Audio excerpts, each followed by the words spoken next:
Número 9, sexto sinal que Jesus opera dentro do Evangelho de João, um milagre extraordinário, nunca feito anteriormente e que tem muito a nos ensinar nesta manhã. João capítulo de número 9, versículo 1, versículo 14, a palavra de Deus diz assim: Caminhando Jesus, viu um homem cego de nascença, e os seus discípulos perguntaram: Mestre, quem pecou, este ou seus pais, para que nascesse cego? Respondeu Jesus: Nem ele pecou, nem seus pais, mas foi para que se manifestem nele as obras de Deus. É necessário que façamos as obras daquele que me enviou enquanto é dia. A noite vem, quando ninguém pode trabalhar. Enquanto estou no mundo, sou a luz do mundo. Dito isso, cuspiu na terra, e tendo feito lodo com a saliva, aplicou-o aos olhos do cego, dizendo-lhe: Vai, lava-te no tanque de Siloé, que quer dizer enviado. Ele foi, lavou-se e voltou vendo. Então os vizinhos e os que dantes o conheciam de vista como mendigo perguntavam: Não é este o que estava sentado pedindo esmolas? Uns diziam: É ele. Outros: Não, mas se parece com ele. Ele mesmo, porém, dizia: Sou eu. Perguntaram-lhe, pois: Como te foram abertos os olhos? Respondeu ele: O homem chamado Jesus fez lodo, untou-me os olhos e disse-me: Vai ao tanque de Siloé e lava-te. Então fui, lavei-me e estou vendo. Disseram, pois: Onde está ele? Respondeu: Não sei. Levaram, pois, aos fariseus o que dantes fora cego, e era sábado, o dia em que Jesus fez o lodo e lhe abriu os olhos. Irmãos, a gente tem um costume de ler o Evangelho de João, e em todas as menções que o evangelista faz a respeito da classe farisaica, dos fariseus, a gente sempre tem o hábito de ler esses fariseus como os grandes inimigos da fé. Nós sempre olhamos para os fariseus como o oposto daquilo que nós somos. Só que a proposta do evangelista não é que você leia este relato entendendo que os fariseus são o oposto daquilo que você é.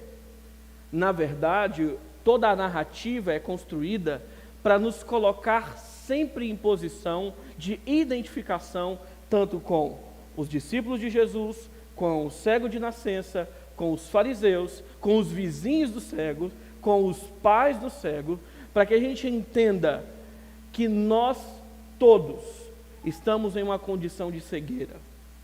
Todos nós precisamos de um grande e poderoso milagre da parte de Jesus, que Ele venha e abra os nossos olhos, quer seja para nos fazer enxergar de maneira correta aquele que pode nos salvar, ou nos fazer enxergar de maneira correta a vida religiosa que nós vivemos e a distância que nós temos, estamos distantes do Evangelho do Senhor Jesus Cristo.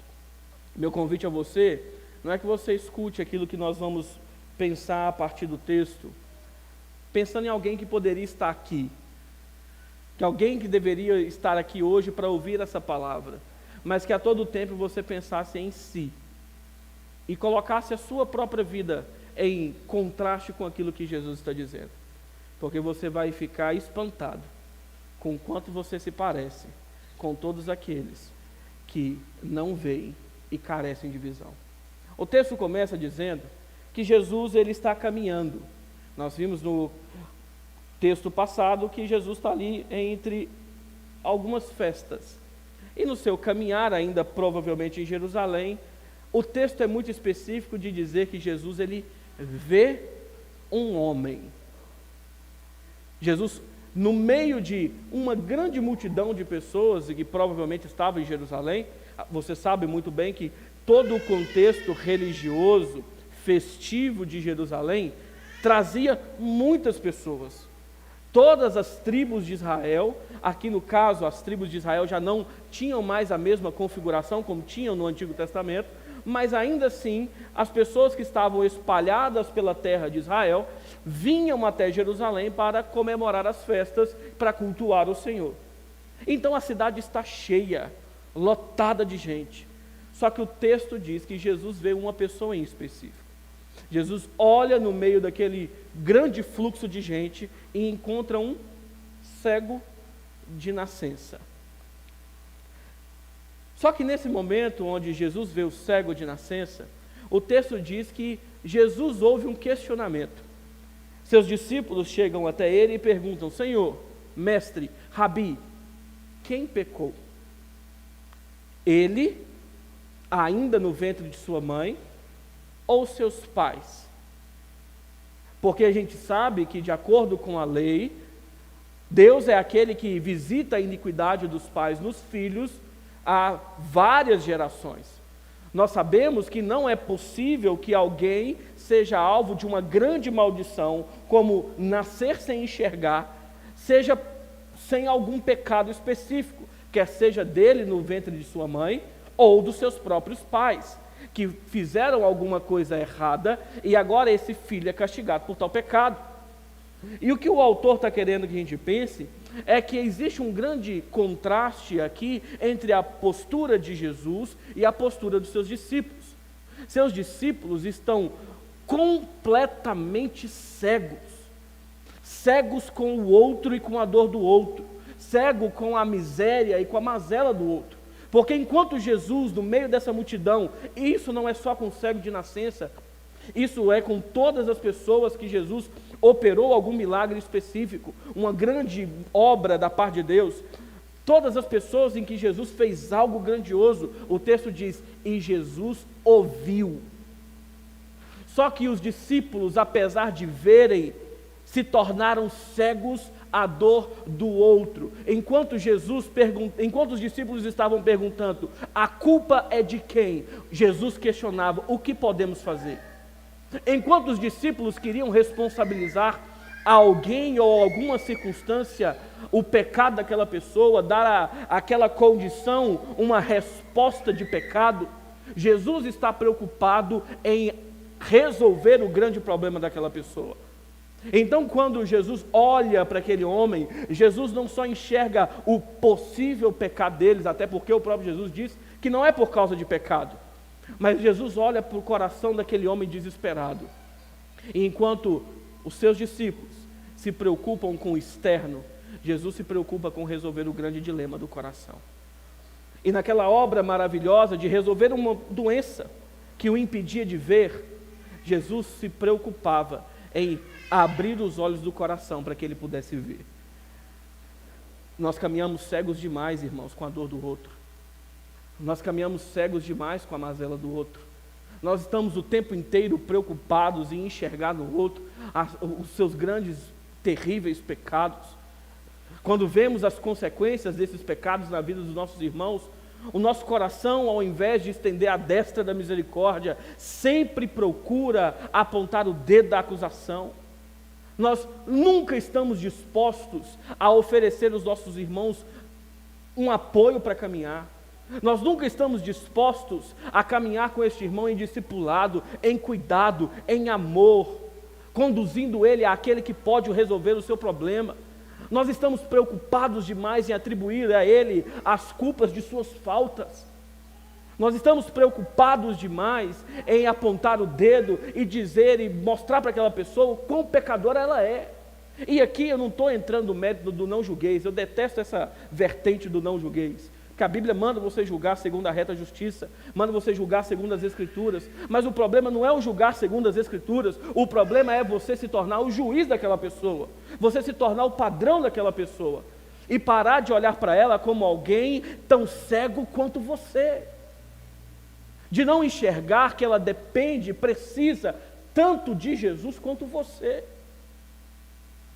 é saber que aquela pessoa está perdida e carece de cuidado, mas você que enxerga, não consegue estender a ela a mão para conduzi-la no caminho de retidão. Nós somos como os discípulos de Jesus, nos preocupamos pouco com o outro, e preocupamos demais com o que o outro faz. Nós preocupamos demais com as consequências do pecado do outro, e não para que a gente seja a solução e resposta para aquele problema, mas simplesmente para afundá-lo mais ainda na culpa e na condenação, exercendo muito bem o papel de Satanás, cumprindo muito bem a vocação de Satanás, que é o acusador de nossos irmãos.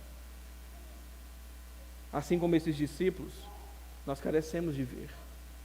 Porque olha o que Jesus diz, versículo 3: nem ele pecou, nem seus pais, mas foi para que nele se manifestem as obras de Deus.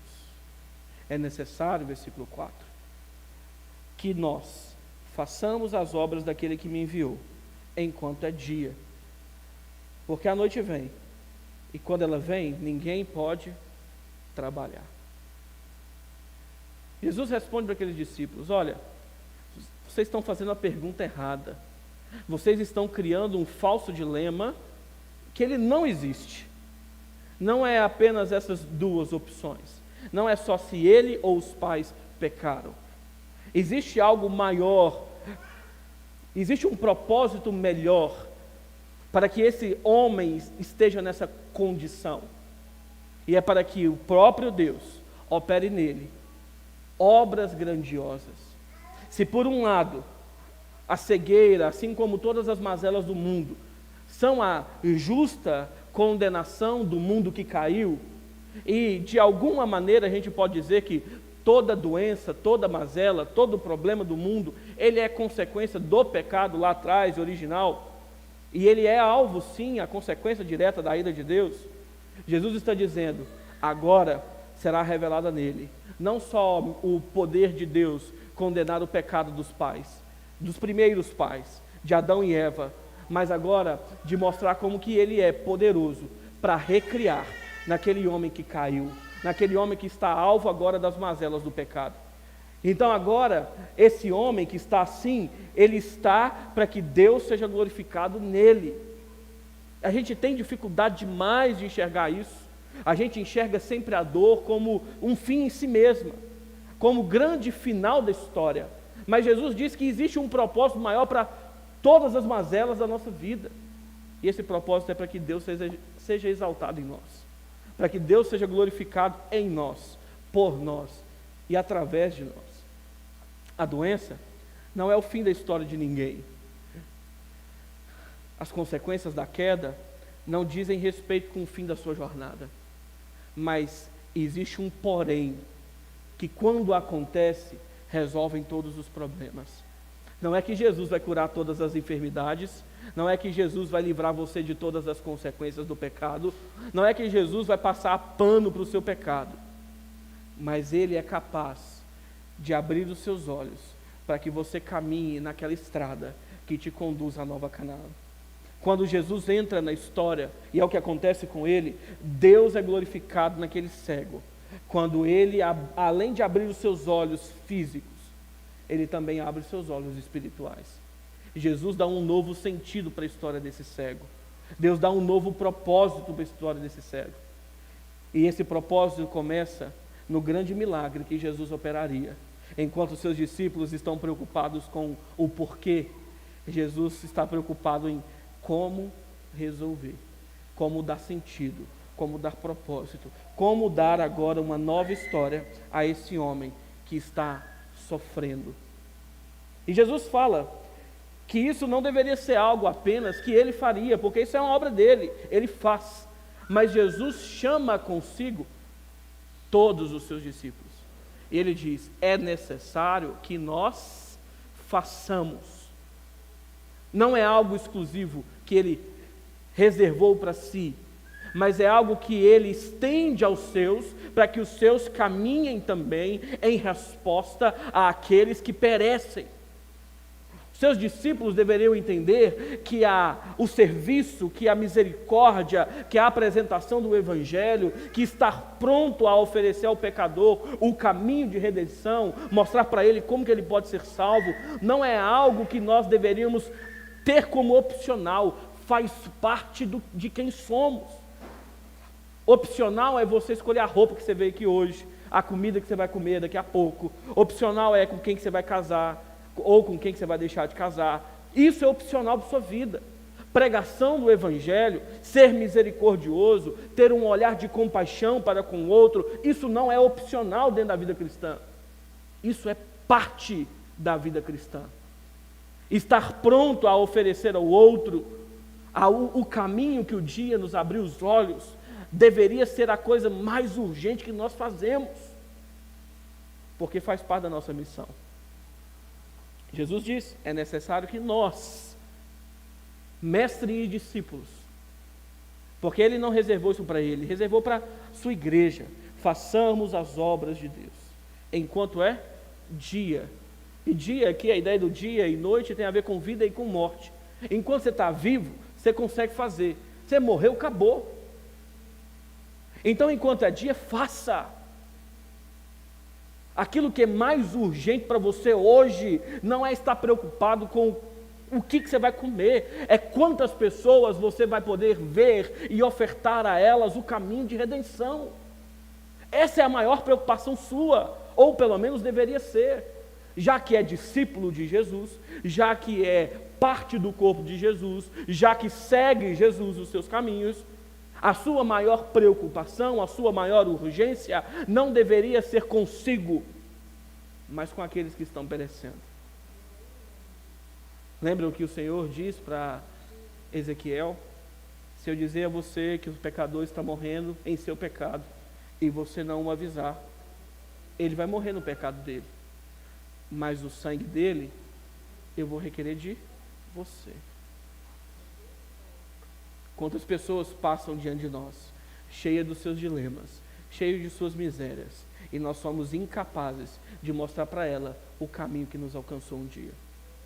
Quantas pessoas a gente perde oportunidade, perde tempo, a gente fala tanta bobagem um com o outro, a gente fala tanta bobagem com as pessoas que passam ao nosso lado, a gente está tão preocupado em fazer aquele meia-culpa, porque a gente está preocupado demais com continuar amigo ou ter aquela pessoa por perto, que a gente se esquece que se a gente amasse de fato, a gente olharia para ela como Jesus olhou para esse cego, e demonstraria para ele a grandeza de Deus, que pode não só trazer cura para as enfermidades, mas pode recriar um homem que estava morto em seus delitos e pecados. E aí Jesus diz: enquanto estou no mundo, versículo 5, sou a luz do mundo. E a gente lê em um primeiro momento esse verso 5 e acha que Jesus está falando assim: enquanto eu estou aqui vivo, eu sou a luz do mundo. Deixei de estar vivo, a luz do mundo não está mais aqui. Só que essa palavra que a gente traduz aqui como enquanto, ela não traz a ideia de algo que dá um certo período de tempo, mas ela é uma expressão que significa sempre que. Então seria: sempre que estou no mundo, eu sou a luz do mundo. Isso fica mais fácil de ser entendido porque Jesus atribui agora aos seus discípulos, ele estende aos seus discípulos a função de ser luz. Não é opcional, faz parte de quem somos. Porque enquanto Jesus está aqui, e Ele está aqui entre nós, o mundo só pode ver Cristo por meio da igreja. Ele está aqui, nós somos imagem e semelhança dEle, o Espírito dEle habita em nós, Ele opera uma obra em nós, Ele transforma nosso coração, Ele transforma nosso caráter, Ele transforma a nossa vida, nos faz mais parecidos com o Filho dEle, com Jesus Cristo. Ele está fazendo isso. Então o mundo vê Jesus aqui, ou pelo menos deveria ver. E já que Jesus continua entre nós, Ele não deixará de estar, a luz do mundo continua a brilhar. E, irmão, não é porque você não quer fazer o seu papel de candeeiro, de luzeiro, que Jesus vai deixar de brilhar e trazer luz àqueles que estão em trevas. Porque se você não cumprir o seu papel, Ele arranca você e coloca de lado. O próprio Senhor Jesus faz que das pedras Ele suscita pregadores, das pedras Ele faz filhos de Abraão. Jesus não precisa de você. Por mais que você tenha essas obrigações, não se ache a última Coca-Cola do deserto, o último biscoitinho do pacote. Porque apesar de você, Jesus continua entre nós. ele continua brilhando sua luz. Ele continua chamando pecadores ao arrependimento. Ele continua abrindo visão de cegos, apesar de você, que está aí, caminhando cego, se esquecendo do seu propósito, de ser como ele foi. Lembrando das palavras dele em todo o livro de João: assim como eu fiz, façam vocês também. O texto continua: depois disso, cuspiu na terra, e tendo feito lodo com saliva, aplicou aos olhos do cego. E aqui nós começamos ao grande dilema dos fariseus. Porque versículo 14 já nos informou que Jesus faz isso no sábado. E dentro da Mishnah, que é um livro de regras dos fariseus, fazer lodo no sábado era uma atividade proibida, porque se você fizesse lodo, barro no sábado, você estava descumprindo a lei de Deus que manda você guardar o sábado. Uma segunda coisa é que a saliva sendo usada para tocar em alguém, passar em alguém, era algo impuro e transformava aquele que foi tocado pela saliva em impuro. Então Jesus faz duas coisas aqui para deixar os fariseus malucos. Ele usa saliva para curar o enfermo e ele faz isso no sábado. Ele já fez uma cura no sábado antes, ele está fazendo uma cura no sábado de novo. Ele não vai deixar de fazer uma cura no sábado, até porque fazer o bem está acima da religiosidade, está acima dos padrões e doutrinas humanas que não se encontram nem nas Escrituras. Então Jesus pega esse cuspe, essa saliva, faz ali um lodo com o pó da terra, e se você é um leitor das Escrituras atento, você já fez conexão desse texto com outro texto, que fala sobre Deus fazer algo com o pó da terra, e ele diz: vai e lava no tanque de Siloé. E olha que coisa curiosa, se você quer dar visão a alguém, você vai encobrir os seus olhos ou fechar os seus olhos? Você vai encobrir ou abrir, né? Eu falei, você encobre ou você abre os olhos daquela pessoa? Você abre os olhos dela, né? É o lógico, é o normal. Só que Jesus pega um cego e cobre os olhos do cego com lama. Porque Jesus está querendo mostrar que ele faz de fato coisas impensáveis. Se na criação ele está chamando as coisas à existência a partir do nada, sendo aquele por meio de quem todas as coisas vieram a existir, agora Jesus está falando assim: nessa nova criação, eu tomo do pó e refaço aquilo que não existia. Eu trago vida àquilo que estava morto. Eu trago visão àquilo que não enxerga. Eu trago saúde àqueles que estão em mazelas. Eu trago riqueza àqueles que são pobres. Eu faço aquilo que é impossível diante dos homens. Então ele pega esse cuspe, esse lodo, esse barro, tampa os olhos e fala: agora vai e lava-te lá no tanque de Siloé, lá no tanque do enviado. A gente não sabe qual dos dois tanques, né, que a gente está falando aqui, que tinha em Jerusalém, com esse mesmo nome, mas ele vai.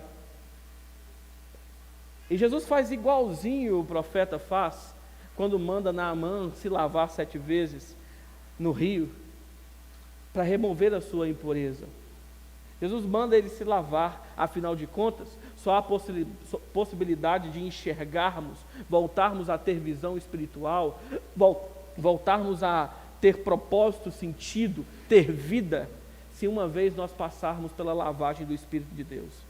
Ali é uma figura muito clara, muito específica, de que só há possibilidade de nova vida, de nova visão, se nós formos lavados por Deus, em obediência, cumprirmos tudo aquilo que Ele nos ordena.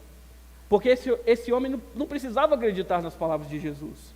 Gente, pensa comigo, você é cego, esse homem provavelmente tinha uns 45 anos, você é cego desde que nasceu, você está pedindo esmola o tempo todo, a gente sabe que o homem é mau, que o homem faz gracinha com aqueles que passam suas mazelas na rua, não é à toa que a gente vê gente morrendo na rua o tempo todo, incendiado, espancado, a gente vê isso acontecer. Imagine um cego, na época que o politicamente correto nem existia, onde que não tinha polícia 24 horas rondando, até hoje, né, tem, mas também não resolve nada.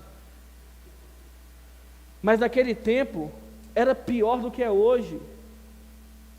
Aquele cego já deve ter passado muitas coisas. Ele precisava acreditar na palavra de alguém que passou lodo nos olhos dele? Não. Mas o texto diz que ele obedeceu, porque ele creu. Enquanto o grande questionamento estava em por quê, Jesus estava mostrando para eles como, por meio de quê, cegos podem voltar a ver, inclusive os discípulos de Jesus. É quando eles entregam seu coração ao Mestre e diz: faz de novo, refaz aquilo que está quebrado, coloca no lugar aquilo que não existe, faz comigo aquilo que eu mesmo não posso fazer. E aí o texto continua, que ele foi até aquele tanque, se lavou, e ele voltou do tanque vendo. Quando ele volta vendo, os vizinhos também começam a ficar meio muriçado. Não é este aquele rapaz que desde novo era cego e pedia esmolas? Como é possível que um cego de nascença esteja vendo? Como é possível que este homem, que este pedinte, esteja diante de nós, enxergando cores, enxergando pessoas, podendo dar detalhes daquilo que vê? Quem é que fez isso? E eles perguntam, versículo 10, como te foram abertos os olhos? E ele respondeu: o homem chamado Jesus fez lodo, untou-me os olhos e disse-me: vai ao tanque de Siloé e lava-te. Então eu fui, lavei-me e estou vendo. Aquele homem, irmãos, quando questionado, poderia simplesmente ter respondido: não sei. Mas o coração dele está tão alegre, o coração dele está tão grato, que a primeira coisa que ele faz é dizer: o homem chamado Jesus.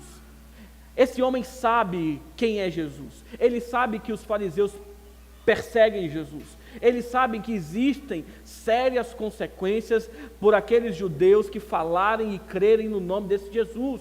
Ele sabe dos perigos de falar abertamente em nome de Jesus, mas para ele tanto faz, para ele pouco importa. O que importa é que esse Jesus fez nele algo absurdamente maravilhoso, que ele não consegue guardar para si. Então ele precisa não só contar o milagre, mas ele tem que contar quem fez o milagre, quem foi aquele e o único que pode operar coisas grandiosas, como fazer um cego de nascença ver. Não basta contar que a sua vida foi transformada, mas dizer por meio de quem, porque o seu testemunho, irmão, pouco importa, seu testemunho não salva ninguém. Quem salva é o homem chamado Jesus, o único que pode operar uma obra tão grandiosa. Não estou falando aqui, irmãos, e aqui a gente tem que sempre tomar cuidado, porque uma frase dessa aqui, um mal intencionado vai falar assim: viu, eu posso viver de qualquer jeito, que está tudo certo, eu falo o nome de Jesus e resolveu o B.O. Não é isso. Não estou falando que o seu testemunho não revele alguma coisa sobre você, ou sobre a obra que Jesus disse, a obra que Jesus fez em você. Mas o que eu estou te dizendo é que o seu testemunho pessoal, a sua vida, não é objeto de fé de ninguém. Objeto de fé de alguém é a pessoa de Jesus. É aquilo que Jesus faz. Então, pregação do Evangelho não é pregar sobre as suas conquistas e as suas grandezas. Pregar o Evangelho é falar sobre o homem chamado Jesus, que traz luz aos olhos, que traz vida ao coração, que transforma nossas vidas e que nos dá um lar celestial. Esse é Jesus. É falar desse homem. Só que os vizinhos também estão cegos. Sabe por quê? Porque vem alguém que está a vida inteira em miséria e simplesmente questionam. Como? Por quê? É mais ou menos o que a gente faz quando a gente condiciona tipo de pessoa e o tanto que Deus pode ou não salvar tal tipo de pessoa. Porque para nós, um homossexual não pode ser salvo, ele não pode ser alvo do amor de Deus. Para nós, uma prostituta não merece estar em uma igreja como a nossa. Para nós, um pedófilo, um estuprador, não podem ser alvos do amor de Deus. Para nós, existem classes de pessoas que não podem ser alcançadas pela graça. E a gente fala, será? Faz um teste, irmão. Se uma ex-prostituta que você conheça chega aqui na igreja e senta do ladinho do seu marido, o que você faz, irmã? Você sabe que ela é uma prostituta, ex-prostituta. O que normalmente você faz? Vem cá. Ou vamos sentar do outro lado? E não adianta falar que não, irmão. A gente sabe que é assim. A gente sabe que é assim. É só começar a olhar para dentro das nossas comunidades. Onde estão as ex-prostitutas? Onde estão os ex-homossexuais? Onde estão os ex-criminosos? Eles são dignos do seu tempo para evangelizá-los? Ou você também condiciona a quem Deus precisa salvar e estender sua misericórdia? Será que você está tão cego assim na sua autojustiça? Na sua grande piedade? Aí o texto continua. O texto diz assim: onde está Jesus? E ele diz, não sei. Jesus saiu andando pela cidade. Só que eles não ficaram contentes, então eles queriam tirar satisfação com o pastor deles, né? Pastor, vamos lá. Levaram os fariseus, os pastores de Israel, aquele que era cego. E era sábado, o dia em que Jesus fez o lodo, ele abriu os olhos. Então, versículo 15, os fariseus, por sua vez, lhe perguntaram como chegara a ver. Ao que lhes respondeu, aplicou lodo aos meus olhos, lavei-me e estou vendo. Por isso, alguns dos fariseus diziam, esse homem não é de Deus, porque não guarda o sábado. Diziam os outros, como pode um homem pecador fazer tamanhos sinais? E houve dissensão entre eles. De novo perguntaram ao cego, que dizes tu a respeito dele, visto que te abriu os olhos? E o cego responde, que ele é profeta. Não acreditaram os judeus que ele fora cego, e que agora via, enquanto não lhe chamaram os pais. Aqueles vizinhos então pegam esse homem, levam esse homem até os fariseus e falam assim, esse homem era cego de nascença, a gente conhece, a gente já deu dinheiro para ele, ele já pediu muita coisa, já recebeu muita coisa da gente, a gente conhece ele. Só que agora ele vê. Agora ele está vendo. E a primeira coisa que os fariseus questionam é, por quê? Como? Até porque é mais importante eu questionar o como do que glorificar a Deus por um cego que não via e agora vê. É mais fácil eu questionar do que me alegrar com aquele que foi alcançado por Jesus e transformado por Jesus. É mais fácil eu, na minha legalidade, no meu legalismo, na minha religiosidade, querer entender como aconteceu do que glorificar antes a Deus por aquela obra que Ele operou.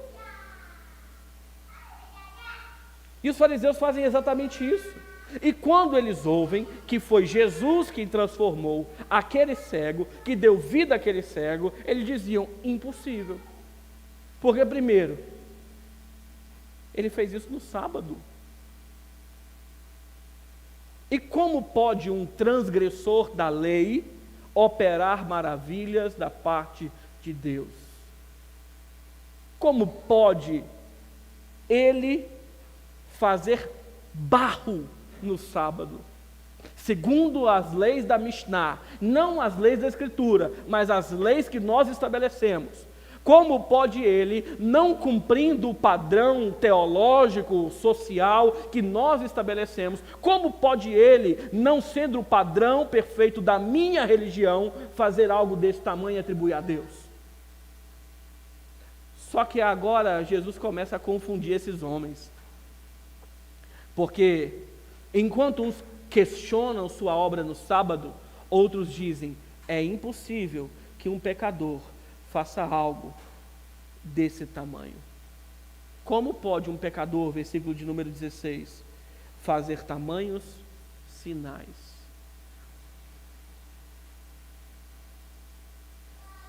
Jesus confunde a religiosidade, irmãos. E essa é uma das grandes glórias do Evangelho. Sabe por quê? Porque enquanto a gente vive achando que enquanto a gente fica iludido nas nossas grandes conquistas e no nosso grande saber, Deus chama aqueles que não são para confundir os que são. E quando Ele chama esse cego, Ele chama exatamente alguém que nunca foi, para confundir um monte de gente que acha que é. Para fazer a grande casta sacerdotal, farisaica, santíssima, religiosa, detentora do saber e dos dogmas da religião, começarem a perceber que as coisas não funcionam como eles querem que funcionem. Então Jesus pega um cego, faz o ver. Alguém que não conhece a lei como eles conheciam, alguém que não tem educação formal, para começar a trazer ao meio desses grandes doutores da lei confusão sobre quem de fato é esse que está operando milagres e sinais entre os judeus do seu tempo. Irmão, Jesus não precisa do ser. Jesus chama qualquer um que Ele quiser chamar e faz.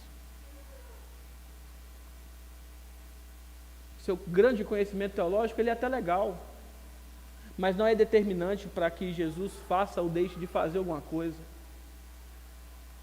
Seu padrão religioso, diante daquilo que Jesus ensina, pouco importa se o seu padrão religioso não é medido pela palavra de Deus. O que você tem ou deixa de ter, diante de Deus, pouco importa. Porque Ele não chamou doutores da lei, Ele chamou pescadores simples da Galileia. Ele chamou indoutos. Ele chamou aqueles que não eram,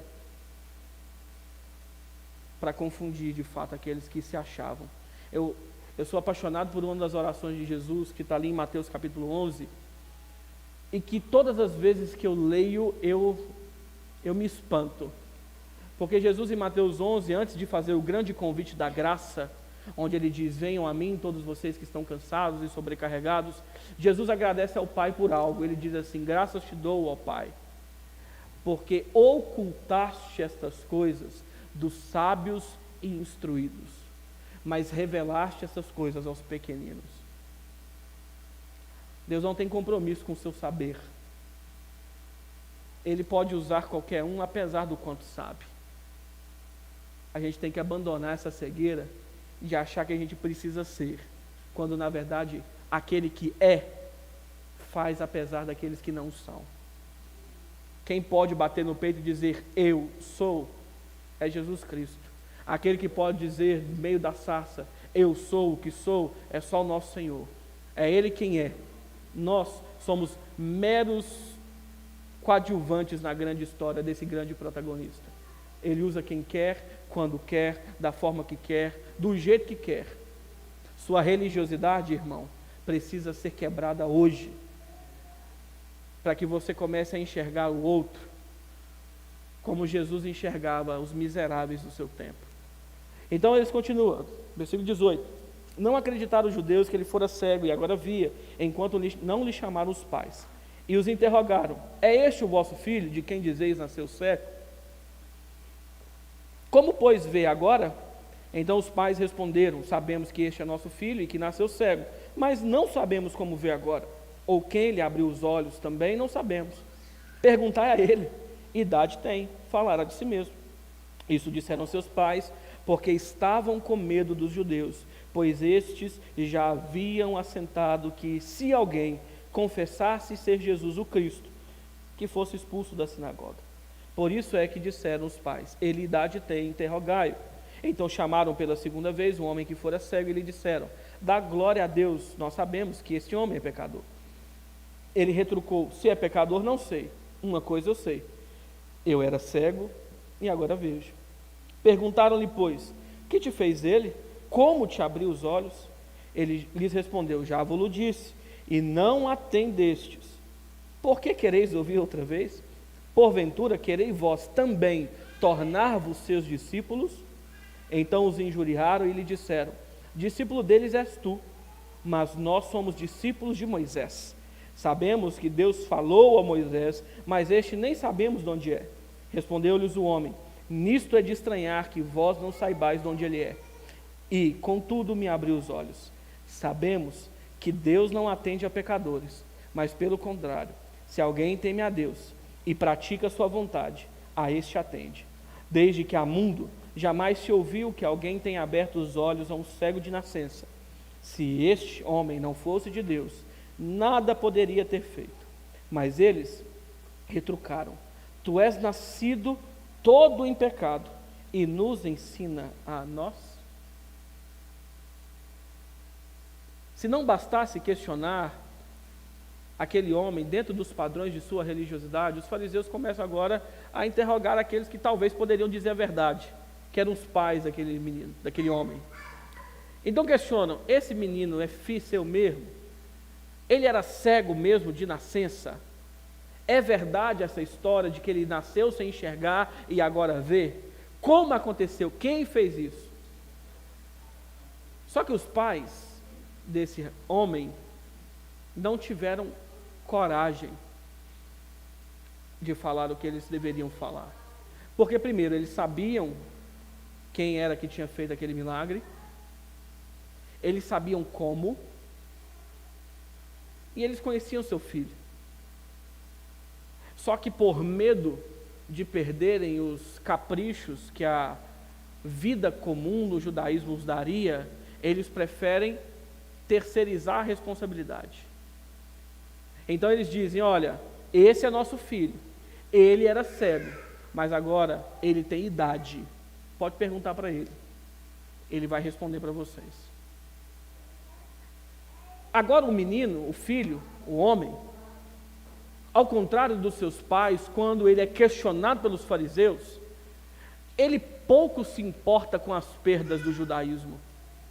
Ele pouco se importa se ele não terá mais acesso às sinagogas, ele pouco se importa se vai haver perseguição, ele pouco se importa se ele vai virar escravo de alguém, ele pouco se importa se ele seria apedrejado, ele pouco se importa se seria morto, ele não está nem aí para isso, porque agora ele vê, ele sabe quem fez isso, ele sabe quem operou tal grandeza. E para ele é mais importante falar sobre ele, sobre o Cristo que o salvou, que é aquele que abriu os seus olhos, do que se esconder, do que abrir mão daquelas coisas que ele teria. Para ele tanto faz, irmão. Diferente da gente que está importando demais com quanto dinheiro vamos ter, com a posição social, com a influência, com o número de amigos, com o trabalho que a gente pode perder, com a perseguição que pode surgir. Talvez se viéssemos a ser perseguidos até a morte, nós nos importamos com isso porque nós somos medrosos. Nós nos esquecemos que se caso morrermos, teremos lucro, estaremos com Ele. Nós muitas vezes deixamos de pregar o Evangelho, não é porque não sabemos pregar o Evangelho, é porque nós temos medo de pregar o Evangelho. Nós deixamos de falar de Jesus porque Jesus incomoda, porque Jesus pode nos fazer perder posição, porque Jesus pode nos fazer perder as coisas, porque viver o padrão de Jesus é viver em todo o tempo de sacrifício. Mas aí você prefere ter os seus prazeres e as suas vontades satisfeitas, né? É bom ter um trabalho. E tudo bem ter o trabalho. Mas aí o seu trabalho te coloca em posição de negociar e negligenciar e negar o seu Cristo. E para você está tudo bem. Porque afinal de contas, Jesus quer o meu bem. Ele quer que eu me sinta legal. Ele quer me dar satisfação. E como eu já disse várias vezes, irmão, Deus não está nem um pouquinho preocupado com o seu bem-estar. Nunca esteve. Deus está preocupado com a firmeza da sua fé. Ele arranca tudo, se precisar, para deixar você mais firme. Tudo. Os pais desse menino, embora saibam que foi Cristo, preferem fechar os seus olhos por causa do medo. Assim como você, assim como eu, que temos a grande resposta para o mundo, mas preferimos fechar nossos olhos, calar a nossa boca, porque senão a gente vai perder aquilo pelo qual nós tanto lutamos. E a gente começa a fazer que nem os fariseus.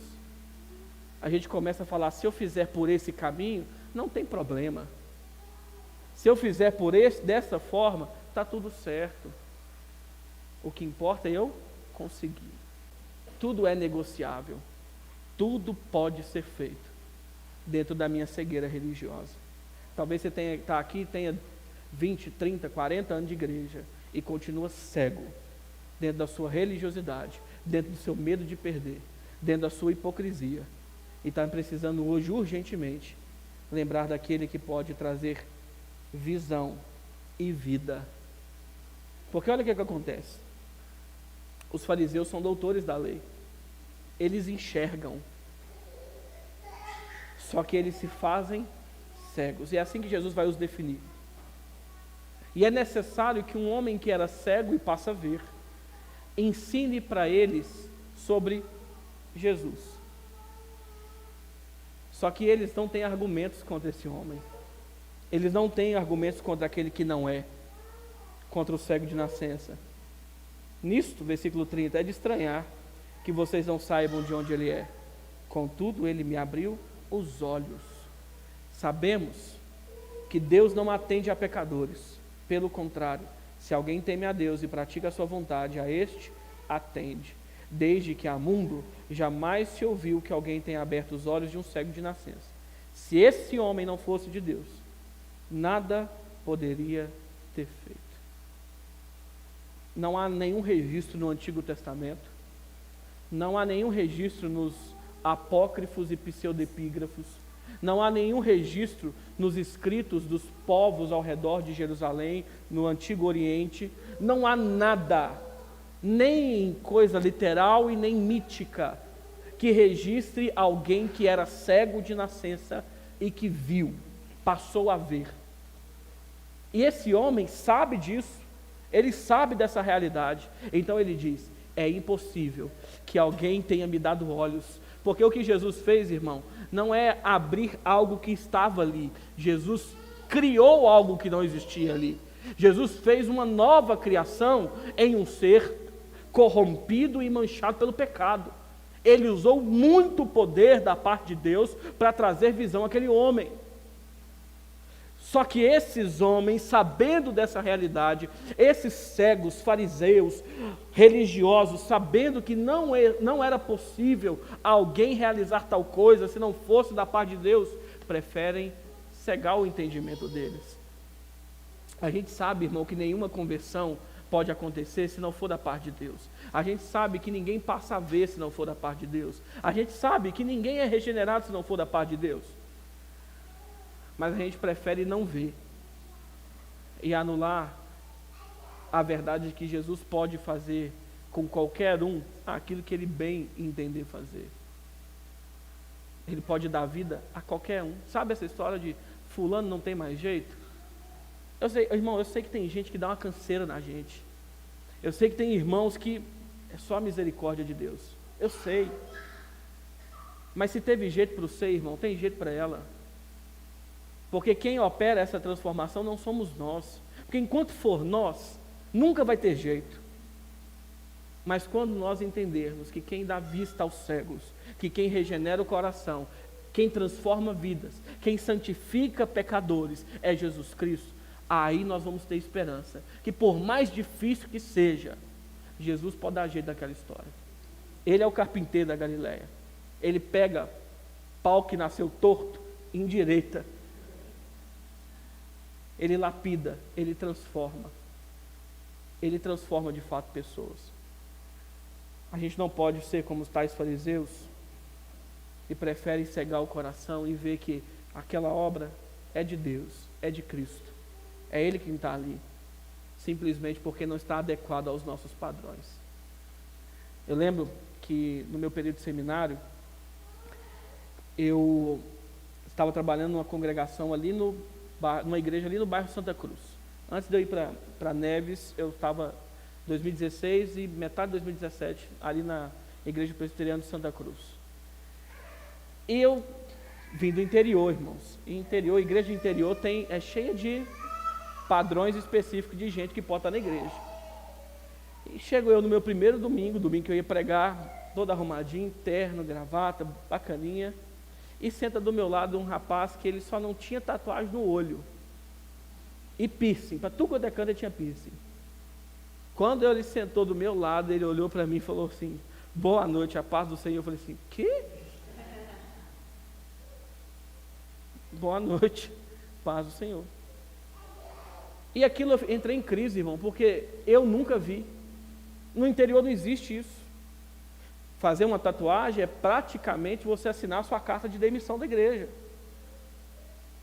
Vim para a igreja de bermuda? Ixi, irmão, no outro dia é disciplina. Sério? Eu estar aqui pregando, se não tiver de terno, ixi. Mas o Senhor me fez ver um homem que, por mais que tenha um estereótipo diferente daquilo que eu acreditava, era muito mais crente, muito mais piedoso do que eu. Pensa num rapaz crente, num homem crente de verdade. Caderno de desenho, mas crente. A gente precisa começar a abandonar os nossos padrões específicos, irmãos. Sair dessa cegueira religiosa que a gente está nela. E aí quando a gente começar a sair disso, as prostitutas, os travestis, as drag queens, os não binários, etc, etc, etc, que você tanto critica na rede social, vão começar a se assentar nesses bancos para ouvir o Evangelho. E vão começar a ter a oportunidade de ver. Aí o texto termina, versículo 35 ao 41, dizendo assim: ouvindo Jesus que o tinham expulsado, encontrando-o, lhe perguntou: crês tu no Filho do Homem?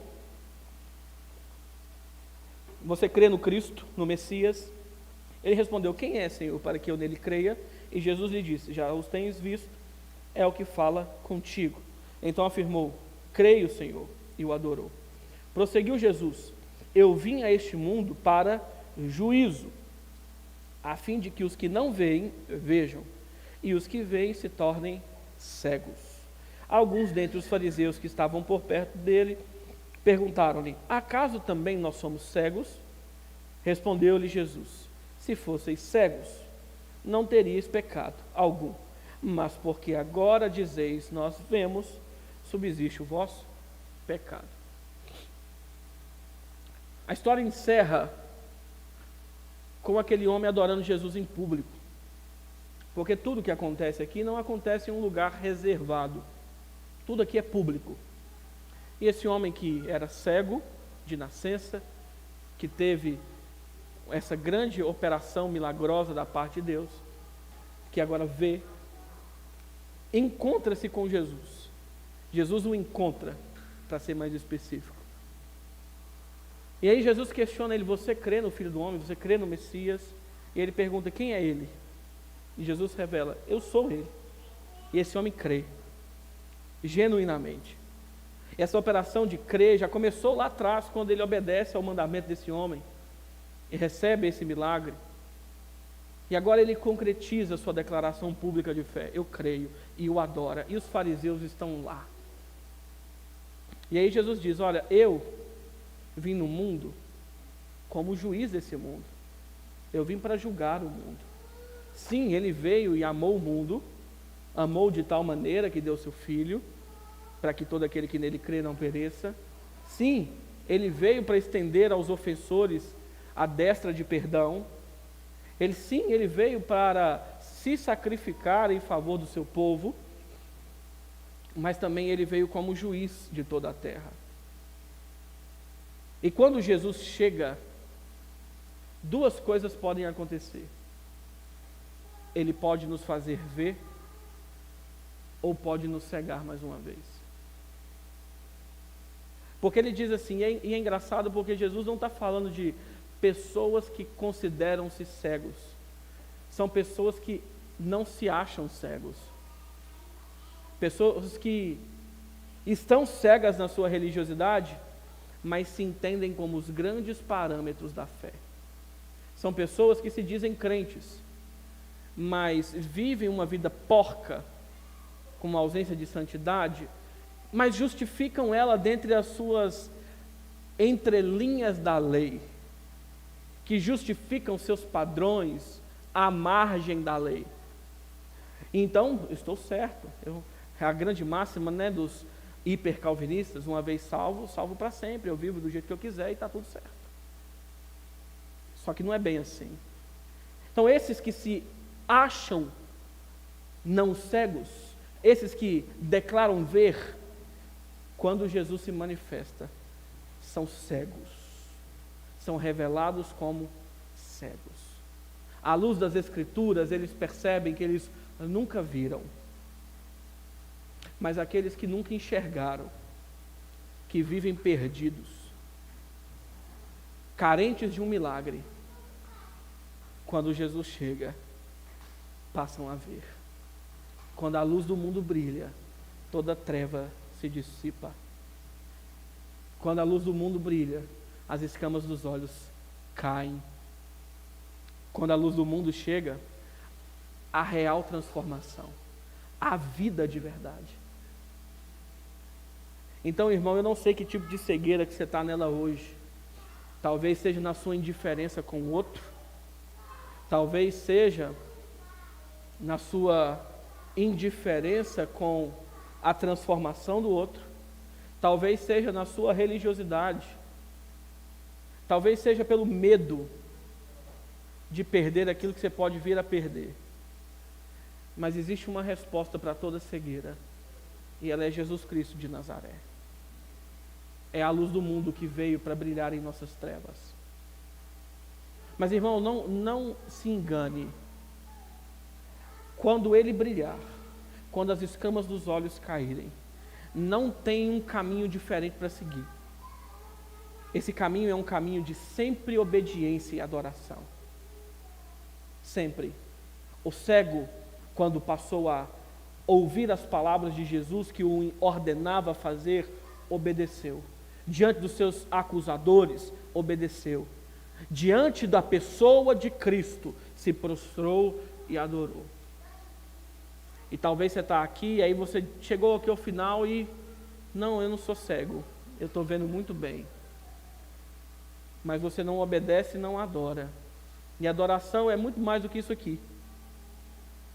Adoração, ela é vida. Culto é vida. Não é isso que Paulo vai dizer em Romanos capítulo 12, versículo 1 e 2? Que o nosso culto racional é a entrega da nossa vida por sacrifício vivo, santo e agradável a Deus. Não adianta sair daqui, levantar a mão, cantar que Ele é o Cordeiro que morreu pelos nossos pecados e voltar para sua casa e viver no mar de pecados que você vivia anteriormente. Não adianta. É necessário uma resposta de obediência urgente. É necessário uma resposta de arrependimento agora. Porque pode ser que o dia se passe e a noite chega e a sua oportunidade se foi. E aí, quando você achar que você vai viver naquele lugar onde não há sol, porque a luz do mundo está lá brilhando diante de nós, você acha que você vai estar ali, você vai descobrir que, na verdade, seu lar é um lar de densas e terríveis trevas. Quando a luz do mundo chega, as coisas mudam.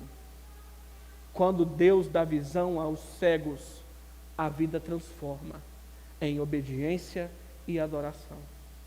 E a pergunta que nos fica é: será que nós já passamos a ver? Será que as escamas dos nossos olhos já caíram? Será que Ele já transformou cada um de nós? Se sim, por que ainda somos indiferentes com a dor do outro?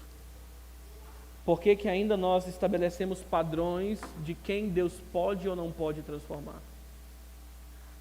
Por que nós ainda estamos moldando pessoas, vendo pessoas a partir da nossa religiosidade? Por que ainda nós não obedecemos e adoramos? Se nós de fato vemos, por que fazemos todas essas coisas? Vamos orar? Curva sua cabeça.